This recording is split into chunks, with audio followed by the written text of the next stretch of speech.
Hi friends, welcome in my YouTube channel. I am doctor Rajkumar Nagar. आज हम rubric series जो हमने स्टार्ट की थी, आज उसी का एक कंटिन्यूएशन लेके आ रहा हूँ मैं।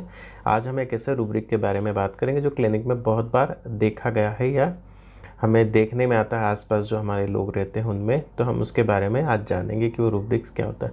दोस्तों, अपने अपने आसपास या अपने क्लिनिक में बहुत सारे ऐसे पेशेंट देखे होंगे जिनको आदत होती है किसी भी काम में कमी निकालने की, नुस्ख निकालने की। वो किसी भी बात से संतुष्ट होते ही नहीं है। अपने आसपास से बहुत सारे लोग देखे होंगे जो कमियां निकालते हैं। अगर कोई बॉस है, ऑफिस में है, तो अपने सबऑर्डिनेट की कमियां निकालता है। अगर कोई टीचर है तो वो अपने स्टूडेंट के बारे में। अब ये अलग अलग मोटिव हो सकते हैं, बट ये एक आदत सी बन जाती है कि वो हर काम में नुस्ख निकालते हैं। वो किसी भी काम से संतुष्ट नहीं होते हैं या अपने वो सबऑर्डिनेट की, जूनियर की या फिर अपने स्टूडेंट की कमियां निकालते हैं। या अगर पेशेंट के रूप में ले तो पेशेंट हो सकता है कि जो अपना पुराना डॉक्टर है उसके बारे में या कमियां निकालता है कि उनको तो ये नहीं समझ आता था, वो तो ऐसा नहीं करते थे, उन्होंने ये दवाई नहीं दी, उन्होंने ये सी दवाई दे दी। इस तरह की वो आलोचना कर सकता है।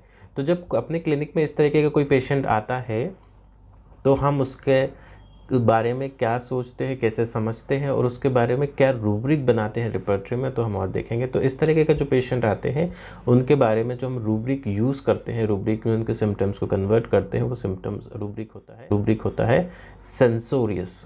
तो सेंसोरियस के बारे में हम देखेंगे। तो सेंसोरियस का हम इंग्लिश मीनिंग देख लेते हैं क्या होता है। जो सेंसोरियस का इंग्लिश मीनिंग होता है वो incline to find a fault या हार्शली क्रिटिकल।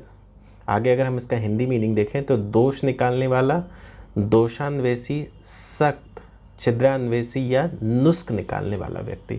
तो वही मतलब हुआ कि ये अपने पुराने जो भी आसपास सराउंडिंग्स होते हैं, पुराना डॉक्टर होता है, पुराना इवन कुछ टीचर्स की आदत थी, पुराने स्टूडेंट के बारे में भी वो आलोचना करते रहते कि ये जब इस समय थे तो ये ऐसा नहीं करते थे, वैसा नहीं करते थे, इनको ये नहीं आता था, उनको वो नहीं आता था। इवन पेशेंट भी डॉक्टर के बारे में ऐसा सोच सकता है। तो कैंट रिपर्टरी में इसके बारे में जो रूब्रिक लिखा गया है वो सेंसोरियस क्रिटिकल, सेंसोरियस क्रिटिकल। और जो इसके टॉप ग्रेड मेडिसिन है वो आर्सेनिक एंड सल्फर है। यहाँ पे आर्सेनिक जो है वो सेंसोरियस इसलिए कि वो आउट ऑफ हिज और हर फास्टिडियसनेस, जो फास्टिडियस रूब्रिक के बारे में मैं आपको बता चुका हूँ। फास्टिडियस मतलब पंक्चुअलिटी, टाइम पे कोई काम होना, परफेक्ट काम होना, तो उसको लेके आर्सेनिक ये करते रहता है। अगर हम सल्फ़र, तो सल्फ़र हाईली इंटेलिजेंट है, ज्ञानी है, तो वो जब तक अपनी कसौटी पे किसी को परख नहीं लेता तब तक उसमें कमियां निकालता रहता है। सेम नक्सवोमिका भी यहाँ पे एक मेडिसिन है जो दी गई फास्टिडियसनेस को लेके। तो नक्सवोमिका में भी सेम है, सबऑर्डिनेट की कमियां निकालता रहता है, संतुष्ट होता ही नहीं। इसलिए फॉल्ट फाइंडिंग जो रूब्रिक्स हैं उसके लिए हम लेते हैं सेंसोरियस। अगर हम बोलते हैं कि तो गलतियां निकालता ही रहता है, फॉल्ट फाइंडर है, तो फॉल्ट फाइंडर के लिए जो रिपर्टरी में रूब्रिक्स होता है वो होता है सेंसोरियस। और कैंट रिपर्टरी में दिया गया censorious critical, top grade medicine arsenic and sulphur.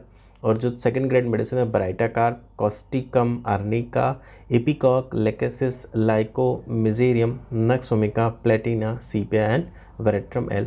तो यहाँ पे जो इंपॉर्टेंट है वो आर्सेनिक एंड सल्फर है। आप नक्सोमिका, प्लेटिना और सीपिया के बारे में भी आप ध्यान रखिए। तो दोस्तों, ये था रूब्रिक सेंसोरियस क्रिटिकल। ये आपको कैसा लगा प्लीज़ मुझे कमेंट बॉक्स में बताइए। And keep watching my channel, please like share and subscribe my channel. Thank you very much.